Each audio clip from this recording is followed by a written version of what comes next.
रामलाल जी 75 वर्ष की आयु के हो चुके थे। अब तक उनका शरीर काम कर रहा था तो वे छुटपुट बाहर के काम कर लिया करते थे, पर अब उनका शरीर बिल्कुल ही चलना बंद हो गया था। अतः वे घर पर ही रहा करते थे।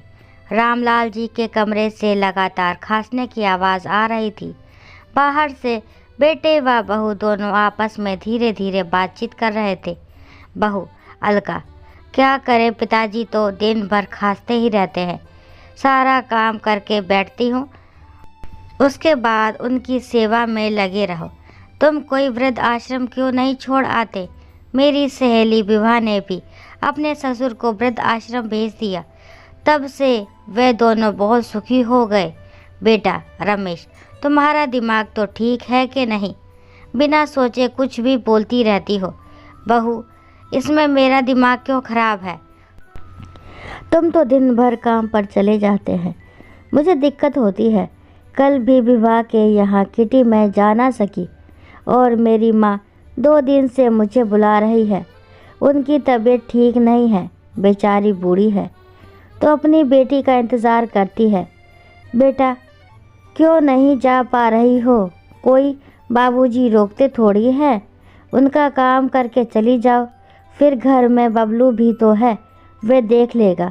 बहू: बबलू अभी 12 साल का है और उसकी कोई ये उम्र नहीं है कि वह बूढ़े लोगों की सेवा करता रहे।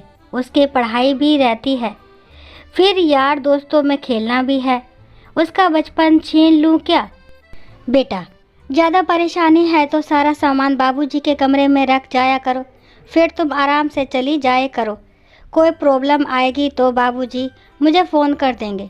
बहू: तुम्हें शायद याद नहीं है, पिछली बार जब मैं बाज़ार घर का सामान लेने गई थी तब बाबूजी पलंग से गिर गए थे और तुमने ही आकर मुझे ये कहा था कि उनको अकेला छोड़कर जाना नहीं है। बेटा, तो बताओ क्या करूं? जिस दिन तुम्हें जाना हो मैं दुकान की छुट्टी ले लूँगा, पर बाबूजी जब तक हैं तब तक तो हमें ऐसे ही रहना पड़ेगा। रामलाल जी बेटे और बहू दोनों की बात सुन रहे थे। उन्हें लगा कि चलो, बहू तो बुढ़ापे में सेवा नहीं करना चाहती, पर बेटा मेरा अपना है, उसे मेरे लिए बुरा लग रहा है। वे बहू बेटे की पुनः बातचीत रामलाल जी सुनने लगे। बहू: हाँ हाँ, तुम्हारी दुकान तो बहुत करोड़पतियों की दुकान है कि एक दिन बंद कर दो तो कोई फ़र्क नहीं पड़े। एक दिन दुकान बंद करने का मतलब है 1000 की कमाई जाना। इसका तो एक ही उपाय है कि बाबूजी को वृद्ध आश्रम भेज दो। मैं भी विवाह की तरह स्वतंत्र होकर जी लूँगी। बेटा अलका, तुम बिल्कुल समझदार नहीं हो। बाबूजी और विवाह के ससुर में कोई तो अंतर है।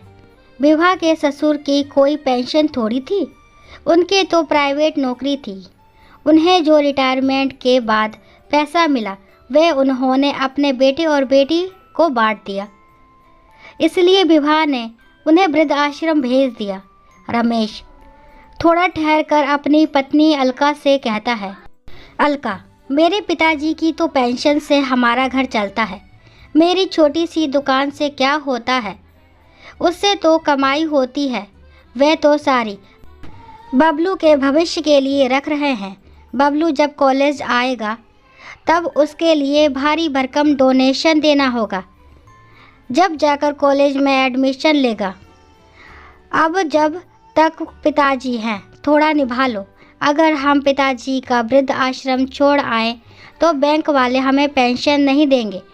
हम यही सोचकर पिताजी की थोड़ी सेवा कर लेते हैं कि उनकी सेवा के बदले हमें उनकी पेंशन घर के लिए मिल रही है। पिताजी अंदर बैठे सब सुन रहे थे। उनके दिल को गहरा धक्का लगा। वे सोच रहे थे कि उनका बेटा उनके लिए बहू से लड़ाई कर रहा है, पर वह तो बहू से भी बड़ा स्वार्थी निकला। उसे पिता से ज़्यादा उसके पेंशन प्यारी है। वह उनकी जो देखभाल कर रहा है वह पेंशन के कारण कर रहा है। उन्हें समझ आ गया कि असली में बुढ़ापे की लाठी बेटा नहीं, उनकी नौकरी के बाद जो पेंशन है वह है।